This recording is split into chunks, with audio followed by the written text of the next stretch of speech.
Happy Friday, everybody. Yeah, we made it to the end of the work week. Well, not quite there. At the end of the day, we'll be at the end of the work week and getting ready to welcome in a weekend, a warm, sunny weekend, and then, to quote Glenn Fry, the heat will be on. Actually, kind of starts tomorrow. We still have a little bit of that cool air that came in, that weak cold front came in late yesterday afternoon at the overnight hours. Ushered in a few high clouds, as you can see. It's 66 degrees outside of our studios. It was 70 at this time yesterday, so it's a little bit cooler. Going to be a little bit cooler today. Still some residual winds, not too much to talk about. Cold front leaves. It's a weak cold front. High pressure builds back up, and we are going to climb up to triple digits by the early part of next week. Fire up the AC. Weather forecast coming your way. We got a lot of news to get to as well, as you might imagine. Also, everything else that you need, including sports. We're going to preview our broadcast tomorrow night. We'll be at the Wenatchee Valley Super Oval again. Looking forward to that. Good times will be had by all. Of course, you can't go to the Wenatchee Valley Super Oval, sit in the stands and watch the races, but you can watch it on TV and on the World Wide Web. We'll be streaming it on our Facebook page and on our website, or you can watch it right here on TV. We'll take it to the air at 6 o'clock tomorrow. And everything else that you need to know to start your Friday. And in the back half of the hour, my conversation with Skip Moore, the Chelan County Auditor. I live in Chelan County. I got my ballot yesterday in the mail. It was a pleasant surprise. Of course, the primary is on August 4th, and we'll catch up with Skip. It's been a while.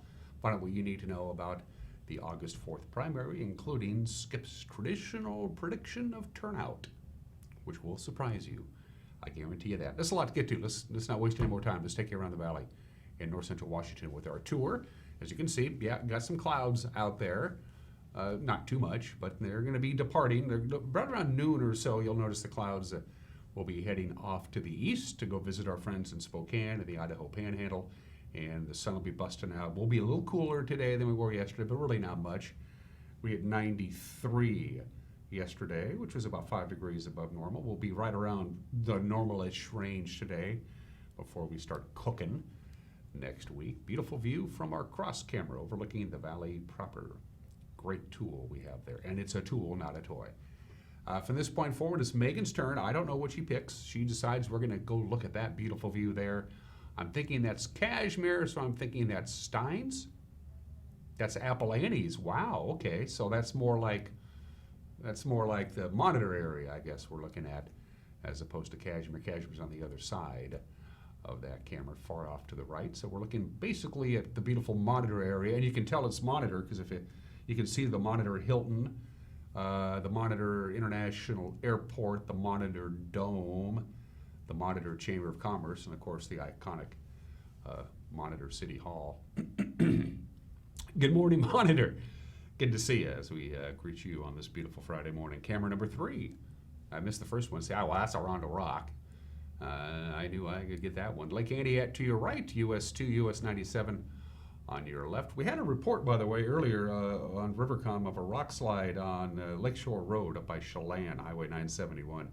I don't know how bad that was or where they're at with that. I haven't gotten any more information than that, but Lakeshore Road, you know, where it meets up with Pat and Mike's, and you start heading up the south shore of Lake Chelan. I understand there was a small rock slide there of some kind or another. See if we can get some more information on that. In the meantime, good morning to our friends in Orondo.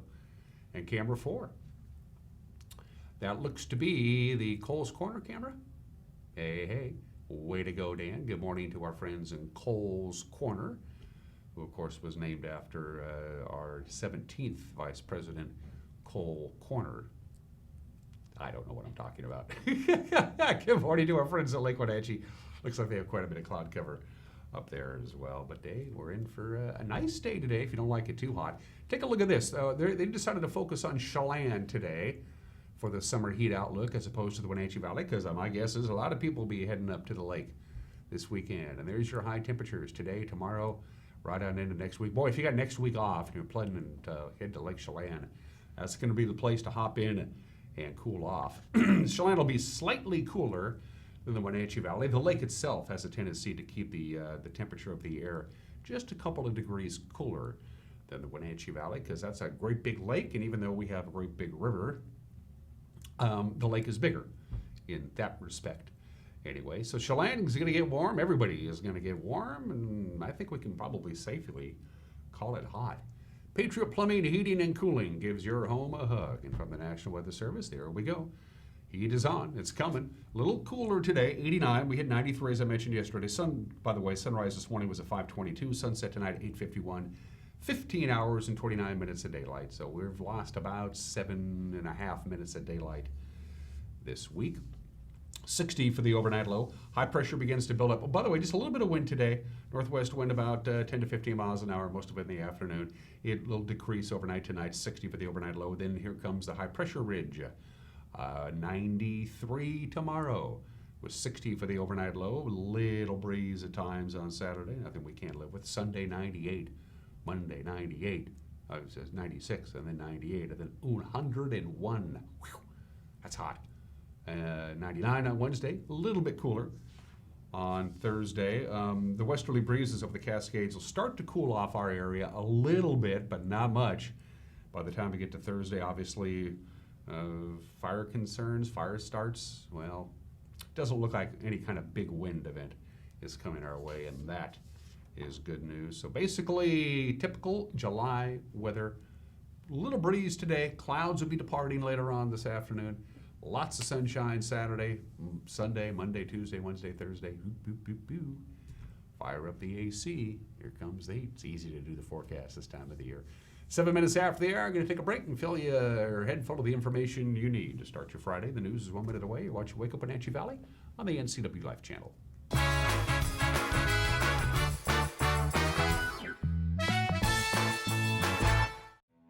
Join NCW Life Channel for another Night at the Races Saturday at Wenatchee Valley's Super Oval. We're bringing you live coverage of Legends, Thunder, and more. Featuring Economy Midgets, the Northwest Focus Midget Series, Plum Perfect Roadrunners, Holidays Custom Muffler B-Mods, Bandoleros, and Tri-State Legends. Coverage brought to you by Black Rock Asphalt Services, CASA of Chelan and Douglas Counties, and Heritage Memorial Chapel. Join us Saturday at 6 from WVSO on NCW Life Channel. How do you know when it's time to go to Boswell's Furniture? When you know the look you love, the colors you want, but need a little design help to bring it all together. With Boswell's complimentary design service, Glenn, Buffy, and Teresa guide you until your vision becomes reality. More styles, more fabrics, and more choices of quality home furnishings fill Boswell's expansive 2-story showroom so you can see it and feel it before you buy. Come into Boswell's and explore the endless possibilities of home furnishings. Boswell's on Easy Street. It's closer than you think.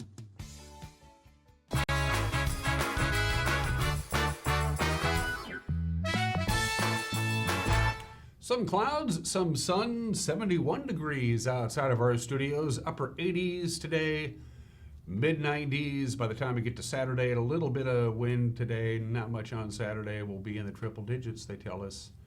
By the middle of next week, here are your headlines at 8 minutes after the hour. After a month-long confrontation with the state, Lake Chelan's Slidewaters Fun Park was fined at $9,639 and ordered to close yesterday by the Washington State Department of Labor and Industries just 2 days after losing a federal court case to remain open amid the COVID-19 pandemic. The popular water park reopened back on June 20th in spite of Governor Jay Inslee's emergency orders shuttering non-essential businesses to prevent the spread of the coronavirus, which has killed an estimated 1,421 Washingtonians. The conservative nonprofit Freedom Foundation paid for Slidewaters' lawsuit to nullify Inslee's orders, but Chief U.S. District Judge Thomas O. Rice dismissed the case on Tuesday, and on Thursday, we're told L&I served a notice to halt operations at the park. In a press conference earlier yesterday, Jay Inslee called Rice's ruling an important decision. And the court, in quite strong language, dismissed that challenge. This is great news for the state of Washington because it allows the state to continue to protect that which is most precious to us, which is the health and safety and lives of Washingtonians. I should note that the state of Washington has not lost any of the challenges that have been posed to date in any of the lawsuits, and I would expect that record to continue. I've been alerted that the plaintiff in that case, Slidewater of Chelan County, has been operating in violation of that order, and we can expect that through the Department of Labor and Industries, there will be penalties associated with that noncompliance. I want to thank the Attorney General's office for working on this. This saves lives. And I want to thank our counsel, Catherine Leathers, who's been working on this day and night for several months to draft these orders with the utmost respect for the U.S. and state constitutions. As I've said, we've had enormous adherence to our orders. I want to thank Washingtonians who have stepped up to the plate.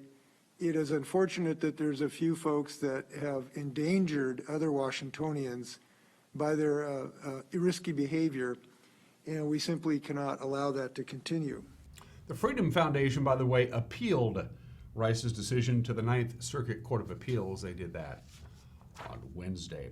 Firefighters spent about 3 hours putting out an attic fire in a Wenatchee home. This happened Wednesday evening. The residents of the home in the 100 block of North Emerson, they were able to escape without any injuries after noticing smoke coming from the ceiling at about 8:40 in the evening.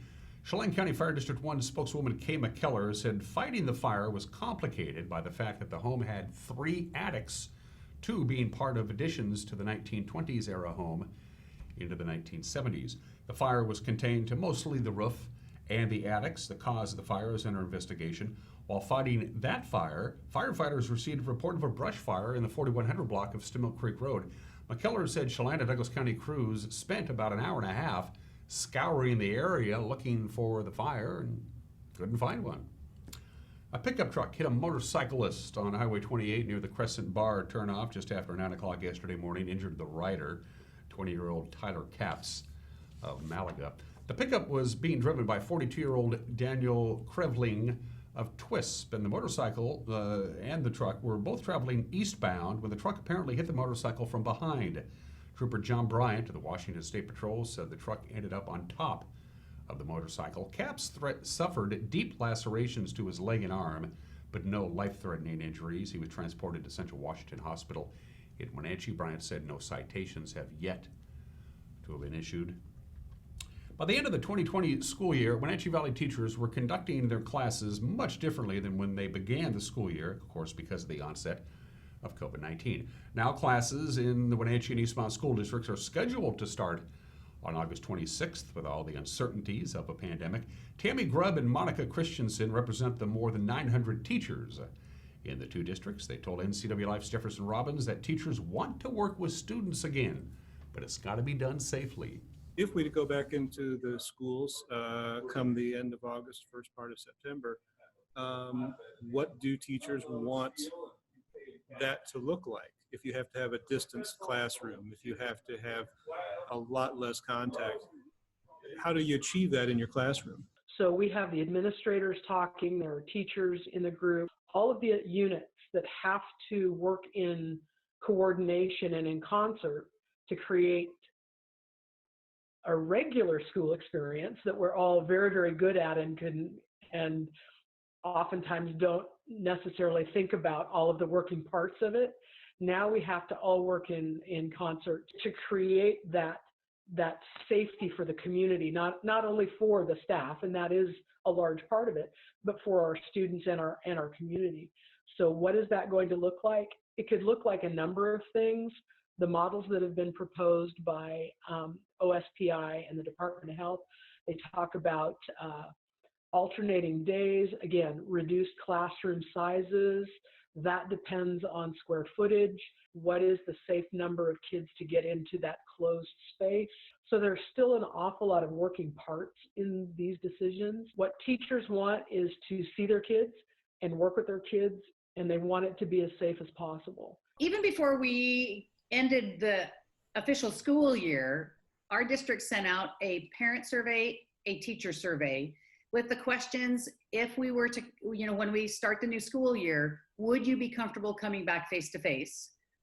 How comfortable would you be? Would you not be comfortable at all?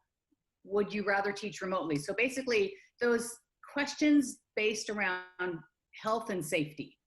And I think that the answers that the teachers gave at that time would be far different if that survey were to be put out today. Teachers want to go back. That I need to make sure that that's really clear. They really want to go back, but they do have a they do have concerns and they do have some fears, and their comfort level really kind of depends on how many students they might be expecting to come to their classroom if they're face-to-face, what their own risk is, personal health risk, either for themselves or their family members, people that they might be caring for. We're talking to teachers who love their children and they want the best for the kids that they work with. They also want the best for their own children. They want the best for their own families, for the community. I don't want to put my community at risk. I was born and raised here in Wenatchee. I graduated from Wenatchee High School. I've been working at Eastmont my entire career. I have friends and family here. I don't want them to be at risk. Even once any school district has a plan in place, there are so many questions that need to be answered. What happens if all of a sudden a teacher tests positive or a teacher has been exposed? What happens to all of those students in their classroom? If you're at the secondary level and you teach 120 students a day, do all 120 students that teacher said, are they all now placed in quarantine? Do they all get tested? How does that work? If a teacher gets sick, do we have the subs to cover our classrooms? What does that look like? And it's not a matter of if something happens, it is truly a matter of when it happens. And what do we do now? Thank you for that report, Jefferson. We appreciate it. That's what's making headlines at 17 minutes after the hour. Jefferson's a part of our news team. We've got a good news team, and they do their very best to put a newscast together, and for the most part, they succeed. We'll have news for you at 5 o'clock, 6 o'clock, and 10 o'clock. And with a preview of tonight's news, here's Grant Olson. Good morning, Dan. Coming up tonight on the NCW Life Evening News, all the latest COVID news from around Chelan, Douglas, Grant, and Okanagan counties. Cooler weather on tap today, but a big heat wave is moving in just in time for the weekend. And Eric Granstrom will be here with a look at sports. That and more coming up tonight at 5, 6, and 10 on the NCW Life Evening News. We hope you'll join us then. Dan? Thanks, Grant. Look at the bottom of your screen, and that's all the different ways you can get a hold of us. You can email us. You can go to our Facebook page. You can pick up the telephone and give us a call. You can contact us via our website. You can stand on the roof with the bullhorn. And don't do that. Authorities will probably show up if you do that. We'd love to hear from you, our viewers, whether you have a news tip, a comment, or just want to drop us a line, say hi. 18 minutes after the hour, when we come back, sports, including a preview of tomorrow night's action at the WVSO, televised exclusively right here on this very television station. Sports is 1 minute away. You're watching Wake Up in Wenatchee Valley on the NCW Life channel.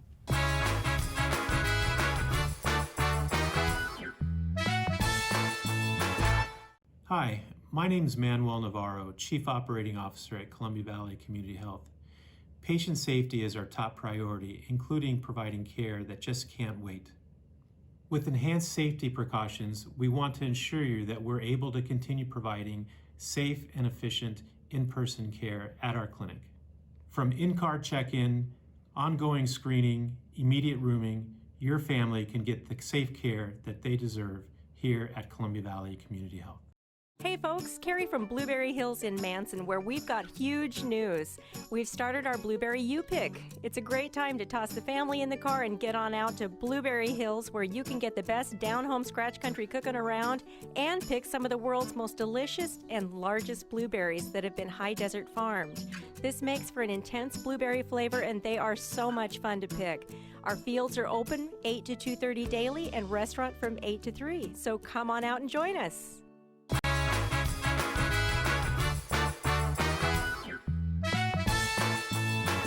We are back at 19 minutes after the hour. Sports. One thing we are guaranteed tomorrow night at the Wenatchee Valley Super Oval, it's going to be loud.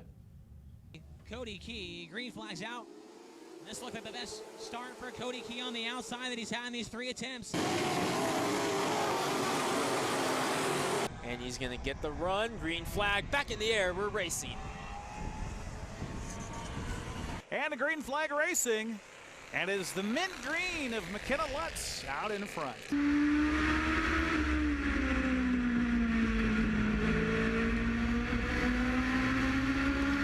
Yep, our cameras will be there live tomorrow night. It's Legends, Thunder, and more. Racing will include the Economy Midgets, the Northwest Focus Midget Series. They got 7 cars signed up for that. The Plum Perfect Road Runners, they got 10 signed up. We understand there'll be more showing up. Holidays Custom Muffler B-Mods. The Bandoleros with 9 currently signed up, and a huge field of Tri-State Legends. They got 24 cars signed up for that race. I'm no expert, but that's a lot of cars. We'll be there. Our broadcast begins at 6 o'clock. By the way, there'll be practice tonight at the WVSO. The track will be hot, literally and figuratively, between 5 and 8 o'clock. Wednesday started so well for Mariner prospect Julio Rodriguez. In a 3-inning scrimmage, the 19-year-old stepped up to the plate looking for his very first hit of summer camp. I think the A's have a chance at the division. Julio Rodriguez with a swing and a drive deep into straightaway center field. Haggerty going back, reaching up. It's over his head. The ball up against the wall on a hop. Rounding third, heading home is Lopes. The throw in is going to be cut off by the shortstop Marte. Julio Rodriguez with an RBI double. Straightaway center field, landed on the warning track, hit off the wall to the right of the 401 marker, and the Steelheads get on the board.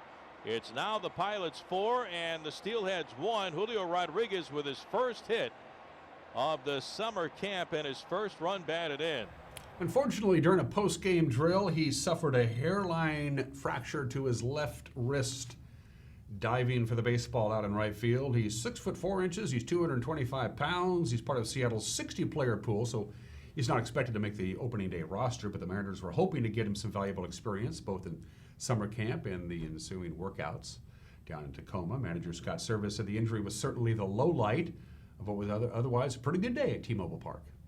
At the end of the day yesterday, we were doing a base running drill, just reading balls off the bat, but we put a defense out there. It's a drill we've done many, many times, and shorter game, that'll be a good day to incorporate that. So we were doing that. Soft liner was hit into right field. Julio came in and instead of just pulling up and playing it on a hop, decided to dive for the ball, jammed his wrist in the ground, and he had some x-rays done last night. He does have a hairline fracture in his left wrist. He's getting some more tests done today, and we'll find out more as the day goes on today. So I feel horrible for Julio. Again, young player in a drill. He's going all out. That's what we expect of our guys, but unfortunate that happened. And I feel really, really bad for him. He had a great day yesterday leading into that. He banged the ball off the wall against Graveman, and hate to see that happen to anybody, but certainly a young player, and really important for him to get some at-bats and experience, but he'll be on hold for a while. Tim Lopes began spring training in Peoria. He was swinging a hot bat, then of course COVID-19 shut down baseball and shut him down as well. He returned to Seattle a couple weeks ago. He's trying to find out what was working in Arizona, see if he can get that going again. He says Lopes does. He continues to work on all aspects of his game. He's very happy of the organization's efforts to provide a safe environment for he and his teammates. I think there's I can better both aspects of my game, just on both sides of the ball. Defensively, I'm just looking to be consistent on defense at every position, trying to work in the outfield, trying to work at second, third, even a little bit of first as well. And at the plate, just trying to get good pitches to hit, trying to make good swing decisions. And yeah, trying to drive the baseball. To be honest, the staff has done a really good job. They've done a good job at making us aware of the situation, making us aware of what we need to do in order to be as safe as possible. And yeah, we're wearing masks in the clubhouse, pretty much at all times. And it hasn't been too much of an adjustment, to be honest. I think that everybody's kind of bought into the process, bought into what we're doing here, and it's going pretty smoothly. Lopes is listed on the depth chart as both a second baseman and a third baseman. He says he continues to prove that he's ready to play baseball. Don't forget the Mariners open up their 2020 abbreviated campaign in Houston 1 week from today. The West Coast Conference pushed back the starting date for fall sports competition to September 24th, all of it, of course, because of the COVID-19 pandemic. A lot of conferences have done the same thing. The WCC's announcement impacts volleyball, men's and women's soccer, men's and women's cross country, as well as traditional spring sports like tennis, rowing, and golf. It also does some competition in the fall. The conference said the decision doesn't pertain to basketball, which can play games as early as November 10th. And finally, a reminder about our sports broadcast schedule. It begins at 6:30 tonight with the rebroadcast of last Saturday's race at the Wenatchee Valley Super Oval. Tomorrow at 2. We got a great game of our past with Eastmont and Rogers girls basketball from December of 2017. And then, of course, tomorrow night, live at 6, live coverage of the Legends, Thunder, and more at the WVSO. And then on Sunday, you got Eastmont and Wenatchee volleyball from October of 2018 at 2 o'clock, followed by Big 9 football between Eastmont and Sunnyside at 7. And those are just some of the games that people are playing on this Friday, the 17th day of July. The obscure holiday today is World Emoji Day. World Emoji Day. Yeah, that small digital picture or icon that represents a concept, an idea, or an emotion. We can thank Shigitaka Kurita for coming up with the emoji. He was working on a mobile internet platform, and he noticed that on his smartphone that the weather forecast has little icons. He said, can't we do that for communication? Didn't really catch on until Apple came out with the iPhone 6, and they went ahead and added emojis to the keyboard on the iPhone 6, and it just took off from there. I like to use the emojis. By the way, what is the most common emoji? The most common emoji? Give you a second to think about it. The tears of joy emoji. Happy World Emoji Day today. Although there's a bunch of emojis that people send me now, and I have no idea what they mean. Today in history, July 17th, 1941, 79 years ago today, there were 67,468 fans in the stands at Municipal Stadium in Cleveland, Ohio. The Yankee Clipper, Joe DiMaggio's hitting streak ended at 56 games. Good pitching, good fielding by the third baseman of the Indians, Ken Keltner. The Yankee Clippers streak came to an end. The Yankees won the game, though, 6-5. And the next day, Joe DiMaggio started a 17-game hitting streak. One of the most remarkable records, not just in baseball, but in all of sports, came to an end on this date back in 1941. July 17, 1945, 75 years ago today, the Potsdam Conference got underway. The three main leaders of the Allied nations, Winston Churchill, Harry Truman, and Joseph Stalin, got together in the German city of Potsdam. They picked Potsdam because it was very much unaffected by the war. Even though it was in Germany, it didn't get bombed into oblivion. The idea was, what are we going to do with Germany? We won. Hitler's dead. Mussolini's dead. Now what? Let's start carving up some real estate. And that's what they did. They began on that 75 years ago today. Happy birthday, Disneyland. July 17th, 1955. 65 years ago today, Disneyland was dedicated. That is the very first ticket. Walt Disney's brother Roy got the honor of buying the very first ticket. How much did it cost to get into Disneyland on opening day back in 1955? Admission price? $1. There you see it, $1. Today, it costs $137 just to walk into the gates of Disneyland. You know, Disneyland has a private club. It's called Club 33. It was built by Walt Disney in 1967. It's above the Blue Bayou in the New Orleans district in Disneyland. It has less than 500 members. Yeah, you can buy adult beverages there, which you can't do anyplace else in Disneyland. If you want to join, by the way, Club 33, the waiting list is 14 years and the initiation fee is $20,000. And if you've ever been to Disneyland, and I've been there a couple of times, you notice there's no mice anywhere. It's super clean because they actually have feral cats that live all over the grounds that kill all the mice. They actually brought them in. Let's see, happy anniversary, 41st anniversary to the 50th All-Star Game, which was held at the Kingdome in Seattle. The 50th Major League Baseball All-Star Game at the Kingdome. The National League beats the American League 7-6. I didn't go. A bunch of my family went. I couldn't go. Long story. And finally, 39 years ago today, at a Saturday night dance at the Hyatt Regency in downtown Kansas City, one of the walkways collapsed onto the people below because of a structural engineering failure. 114 people died. 200 were injured. Very famous incident from 39 years ago today. And finally, some birthdays. The first multi-millionaire in United States history was born in the state in 1763. His name is John Jacob Astor. You may have heard of him. He started out in the fur trading business, made a fortune, then he started buying up as much real estate around Manhattan as he possibly could. So he made his fortune in more than one ways. He was the first multimillionaire in this country's history. When he died in 1848, he was worth $20 million, which was worth a lot of money. That comes out to about $125 billion today. John Jacob Astor, born in the state in 1763. Earl Stanley Gardner, the American lawyer who created and wrote all of the Perry Mason novels, over 80 of them, was born in the state in 1889. At the time of his death in 1970, he was the best-selling American writer of the 20th century. And the next time you watch Perry Mason, Look for the episode, The Case of the Final Fade Out. It was the very last Perry Mason episode in 1966. The judge in that episode was played by Earl Stanley Gardner, the creator. And finally, happy 66th birthday to the most powerful woman on the planet, Angela Merkel. She's the Chancellor of Germany.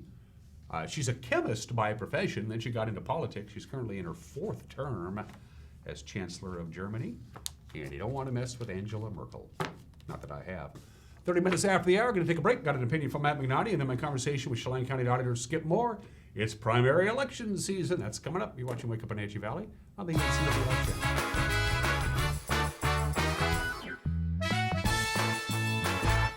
Club Crow Bar and Grill in Cashmere is your place for famous blues, brews, and barbecue. Currently, Club Crow Bar and Grill in Cashmere is open for dine-in and take-out. Owner Justin Hefner and his staff are just as excited as you to get back to their regularly scheduled full menu, music, and poker, so stay tuned. Meanwhile, Club Crow Bar and Grill in Cashmere is serving a limited menu for lunch and dinner, dine-in or take-out. Club Crow Bar and Grill in Cashmere, the coolest place in town.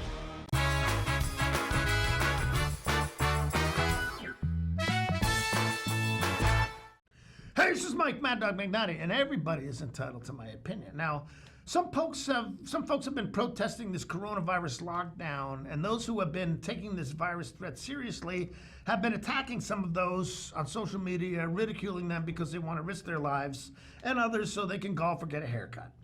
Okay, but what I said to someone recently was this. Had this lockdown happened to me years ago when me and my kids were younger, and both my wife and I worked, and suddenly we couldn't go to work and the kids had to be at home, we would have been in a lot of trouble. Now, I can understand the protest. For some, it's not just a matter of a haircut.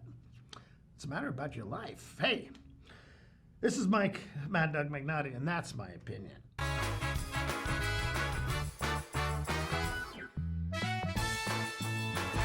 Welcome back to Wake Up Wenatchee Valley. COVID-19 or no COVID-19, we got ourselves an election coming up on Tuesday, August 4th, the primary election. Ballots in the mail today on this Friday. You'll be getting them Monday or Tuesday, and it's time to start doing your due process and voting. Let's get her done. And every time we go into an election cycle, I always invite the 2 auditors. We'll be bringing in Thad Duvall from Douglas County in the not-too-distant future. His counterpart to the other side of the river is the Chelan County Auditor, is Skip Moore, who's back again. Good to see you, my friend. Good to see you. Glad to be here. Yeah, it's been a long time. Just for the record, I was going to talk to Skip right leading up to the presidential primary back in March, and then, well, we all know what happened. Yes. Back in March. We never got to touch base. So I guess the first question I have for you, Skip, out of the box, normally when Skip is on here, we always talk about elections, but you're the auditor's office. You handle vehicle licensing, marriage licenses, you do the financial reports. You got stuff you got to do. How you've been doing your job and your staff's job with essentially the courthouse campus closed? How you been doing that? It's just been approaching it from a different way. We haven't had as much interaction with the public as we normally would with just people walking into our office. A lot of the folks we've, during that period, the private sector, our private businesses that do our vehicle licensing, our sub-agents, they were able to be open more than we were because of they're not government, they're private. So they have continued, and they were considered to be essential personnel. They've considered, and if you've used one of my sub-agents or of the sub-agents, you've come across the long lines, and that unfortunately is just a factor of we push people out of the courthouse. We're starting to open that back up. People can come in. Primarily what we're still asking people to do is we're not wide open. Give us a call. Do most of the things you can do on online, which almost everything can be. Some of those unique things, like the marriage license, we'll set up. They can either do most of it online and get it actually notarized someplace else, and then submit that way. Or we'll give us a call, we'll make an appointment, so we can get both people there at the counter and work it that way. And that's been impacting us all across the board. We first started, we went 50-50. Mm-hmm. Half the staff in the office, half were out of the office. Now we're all back in the office and plowing through things, but it's just, sometimes it's nice because there's not a lot of people around. Yeah. But the problem with that is it causes other issues, makes it more difficult for folks. Mm-hmm. But if they can do the online stuff, especially with the vehicle licensing, go online, you can do it all once we get it, we turn it around in our office quite quickly. We can mail it out, as well as the sub-agents. You can go to the sub-agents and pick it up. So that's what we're looking for.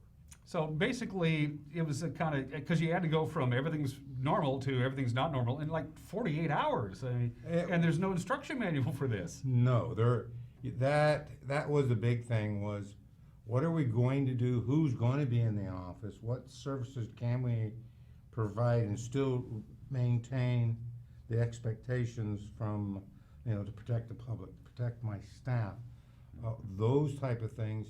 It was a big jump into it, but I think by looking at it, a lot of it, thank goodness, technology is at the level it is today.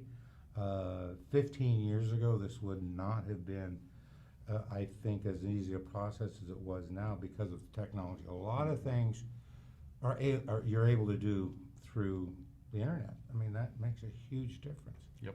So, jumped in, went for it, and then we're hanging in there. That's good. That's good. As I mentioned before, I was going to talk to Skip before the March 20th presidential primary. Didn't get a chance to do that, but we got through that process without too much difficulty. Almost 52% turnout. A number of ballots jumped out at me because they were rejected for any number of reasons. My guess is they didn't declare a party. Talk about the ballots that were not counted and the reasons they were not counted back in March. The presidential primary, that's that one unique process we go through where it's the only time we really ask the vote, or it is the only time we ask the voters to make some sort of determination to party. And because of that, and because of the voters in the West being very independent, whereas back east, you register by your party, you do, if you register as a Democrat back east or a Republican, you only get a ballot with only those folks on the ballot. Right. We have open primaries. We don't really ask people, or we don't care what your party is. For the presidential primary, however, since it's not an election, it is a nominating process for the parties. The parties are able to determine some of the rules. And along those lines, the parties say, we only want people to vote for our candidate, whether it's a Republican or Democrat, that have agreed to attest to the fact that they are a Republican or Democrat. Right there, that causes a problem. There's folks that just straight up say, I am not going to do that. I am not going to tell you I'm a Democrat. I'm not going to. They'll tell that some of the response, or a lot of the responses, I'm an independent in that I choose and make my choice, not on a party affiliation. So we run into that right off the bat. If you don't check that party block, I can't count your ballot. So that was a vast majority of the rejections.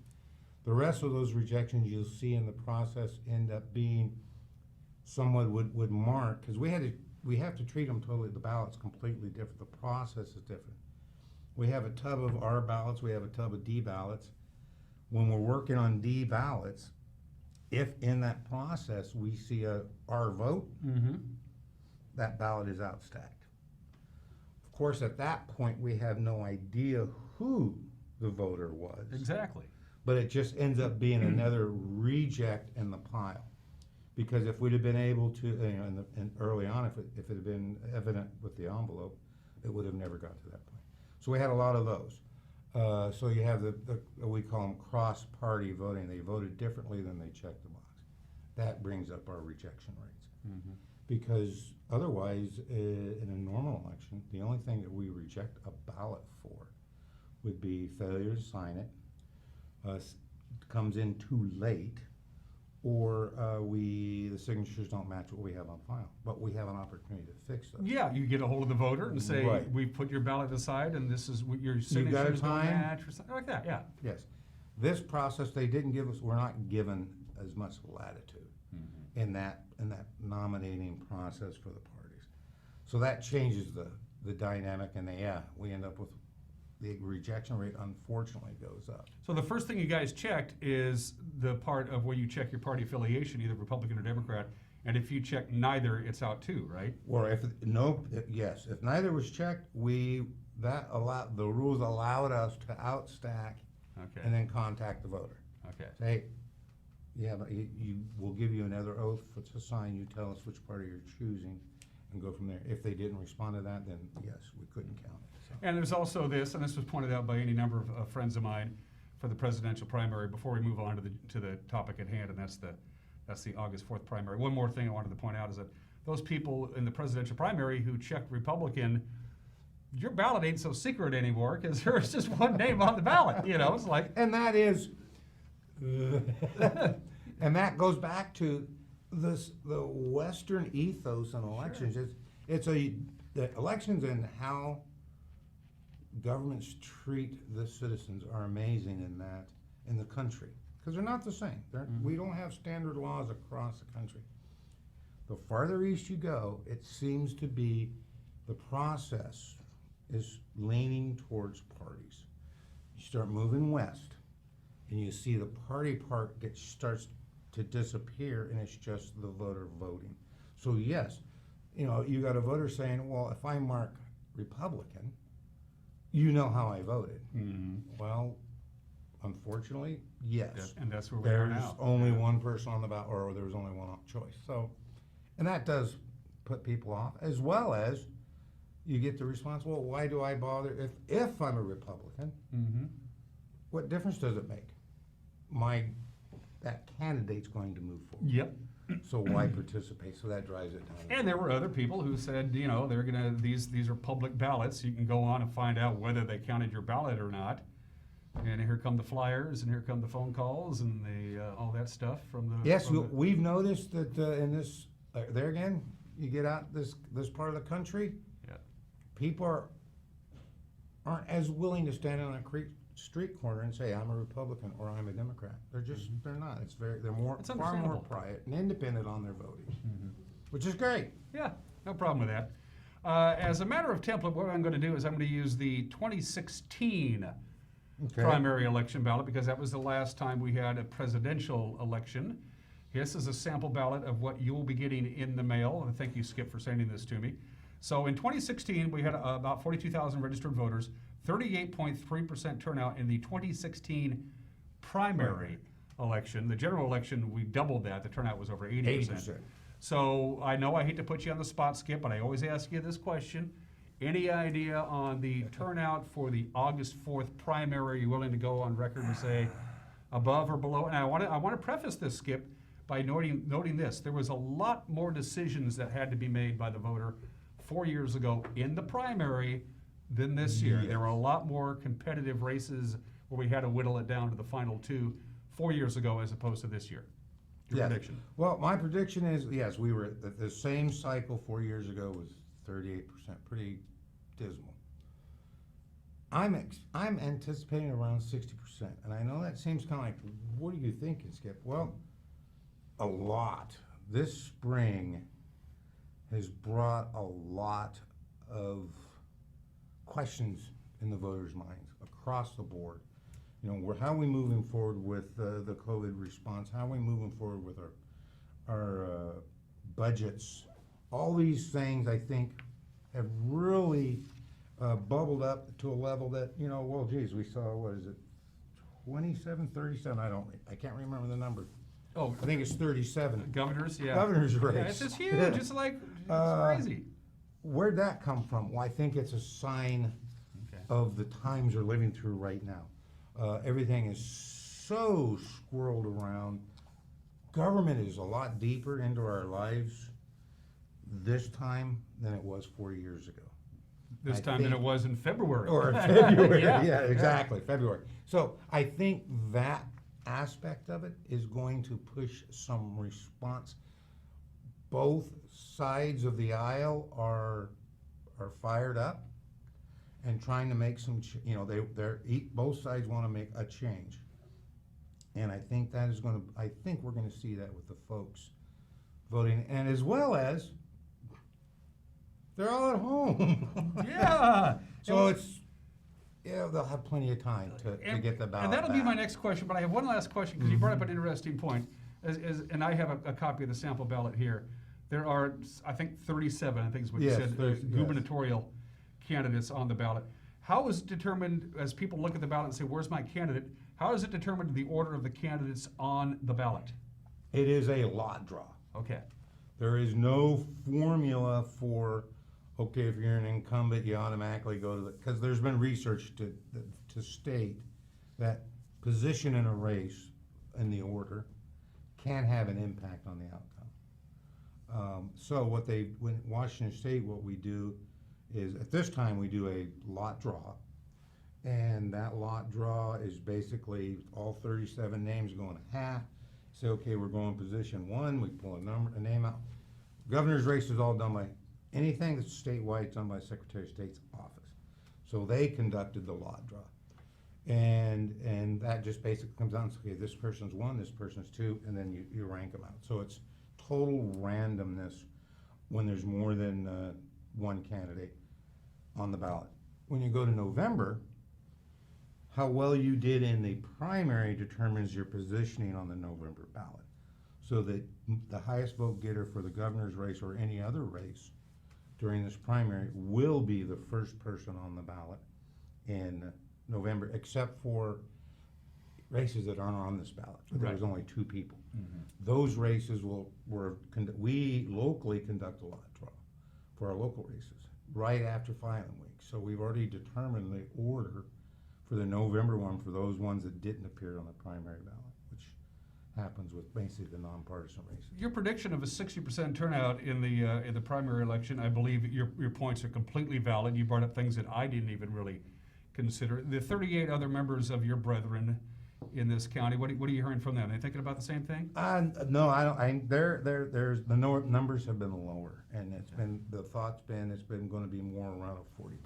Okay. So I hope we do it. I'm always optimistic. Well, you mentioned, and we of course have been a vote by mail state for a while now. It took a while for Pierce County to join the party, but they did.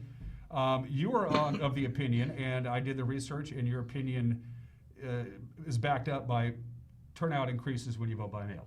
And it does. It's the numbers are simply there. The numbers do just bear it out. Yes, I've had discussions and people have pressed me on, is it less expensive to conduct an election by mail or at a poll site? That one it depends on what you use as your metrics. And however, we do know it has a better impact on voter turnout. It takes away, it's a hurdle.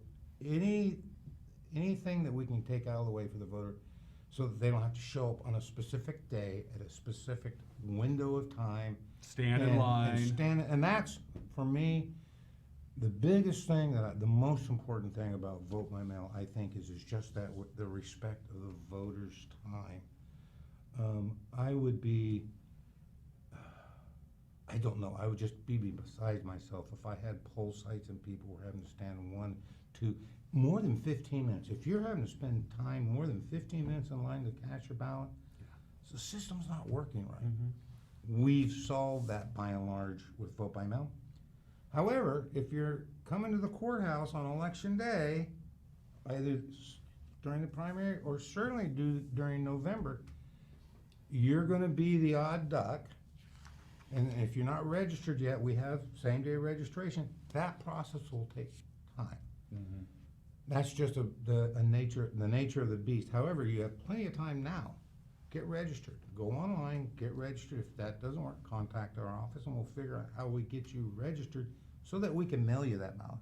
Because we're better. We can serve everyone better if we can minimize the folks that we have to meet at the counter. Certainly, if the ballot doesn't come in or you need a replacement, you get into our office, we'll take care of it.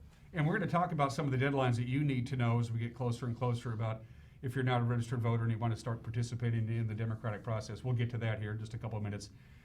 Some hay has been made, political hay, if you will, about the sanctity of the mail-in ballot. I'm not going to mention names, but for those people who go, how do I know that my ballot is being counted by the offices of Skip Moore and Thad Duvall and everybody else? Talk about the security of the mail-in ballots, the process of counting the mail-in ballots to alleviate any fears that people may have about this. I heard someone we were discussing it, and I unfortunately I can't recall the individual that came up with this metaphor or analogy. He said, treat your ballot like it's your mortgage payment.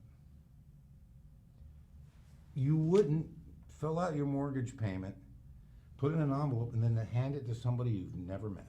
You just wouldn't do that. And that's where a lot of the fraud we hear about in Vote My Mail, there's two ways or two instances of frauds, I would say. Are there people out there attempting to register more than once with different names? I would be remiss to say no.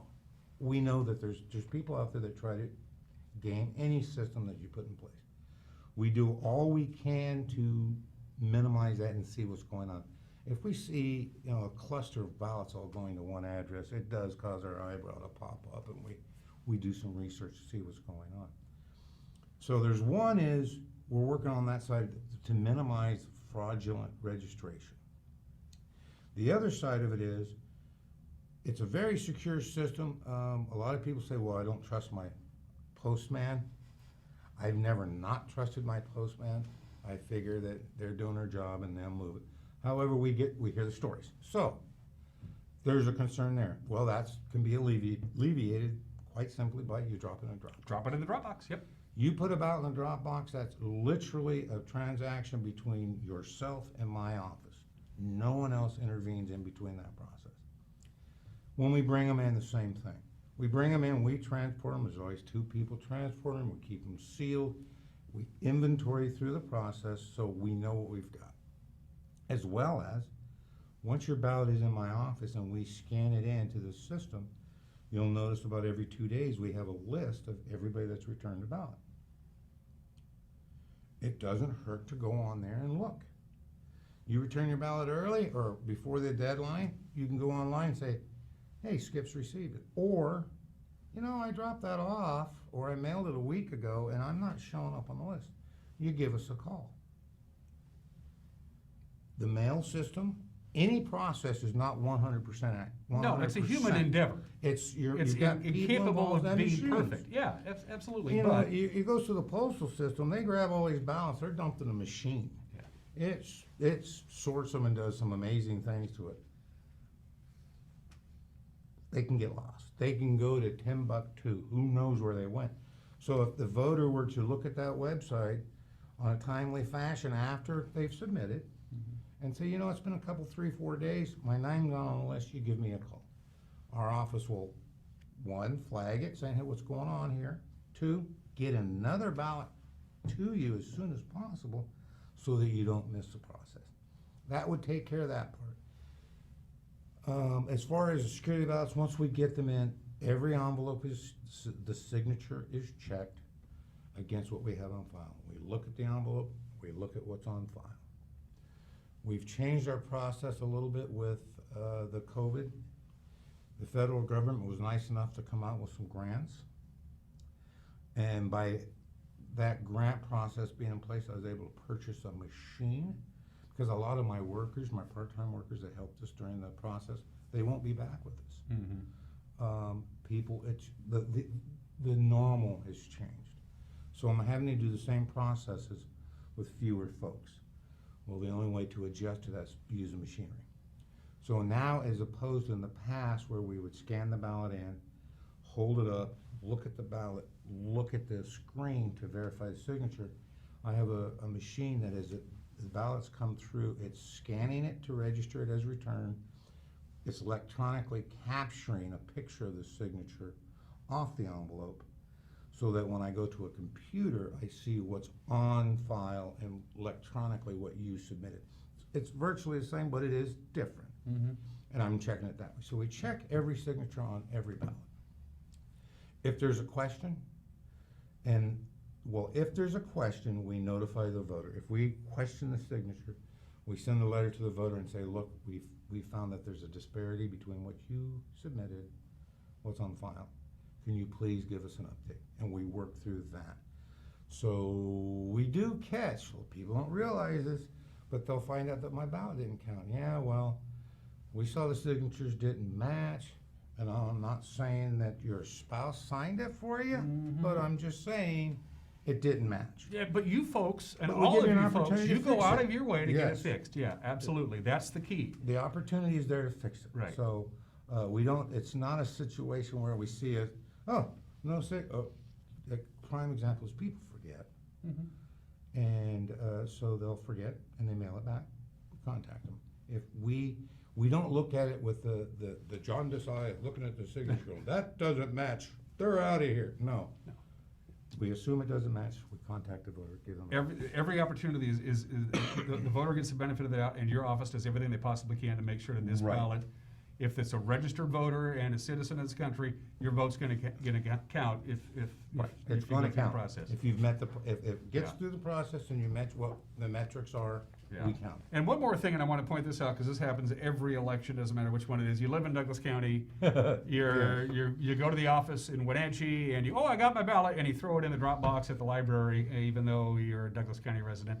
Skip and Thad will make sure it gets to the right We move auditor's them around. office. They And got we it. have ballots move around the state. Sure, absolutely. We build up envelopes, and about every 3 days, we're shipping envelopes to various counties, because we'll get King County, all sorts of mail ends up in that drop box. Last question before we cut you loose. Again, we're talking to Skip Moore, the Chelan County Auditor.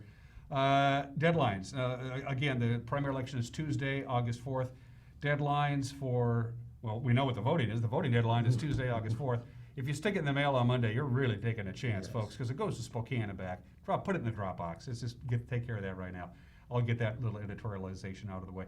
Those people who say I never registered, or I want to register so I can vote in this August 4th primary, Skip Moore, what do I do? Where we're at right now is you can still register online. You can do that online or by mail up until 8 days prior to the election. At the 8-day mark, we cut off the online side of things. And the reason for that is when people go, well, why would you do that? It's so we can move about. We need to receive that registration, validate it, get you in the system, pull you into the election, issue a ballot, and mail it to you. 8 days is anything inside of 8 days. I can't guarantee I can get a ballot to you. So that's why we have the in-person caveat inside the 8 days, so that you come into my office, we basically register and issue you a ballot at that point. And we will do that up until 8 o'clock on election day. So if you walk into my office having never registered in Washington State, walk in at 7:59, you'll get registered, you'll be issued a ballot, you'll be able to cast it.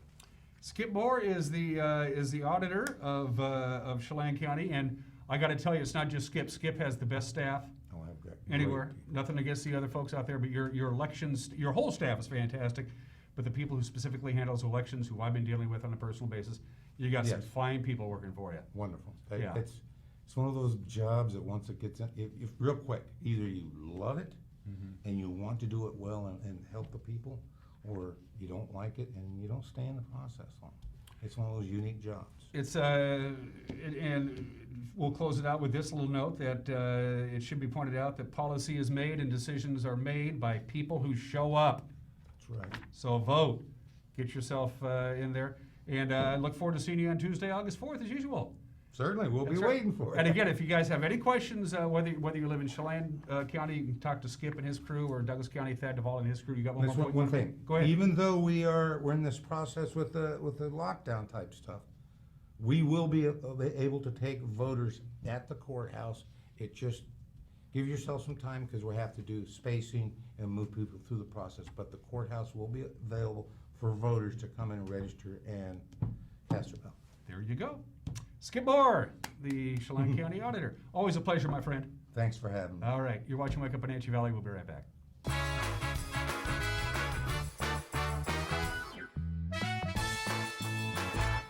And by right back, I mean right now. We only got about 30 seconds. Let's take a look at that forecast. Quite a bit of sunshine today. A little leftover wind from that weak cool front that came in yesterday. So we'll top off at about 89. You'll notice the clouds have already beginning to thin out. And by the time we get to 10 o'clock or so this morning, we'll have quite a bit of sunshine.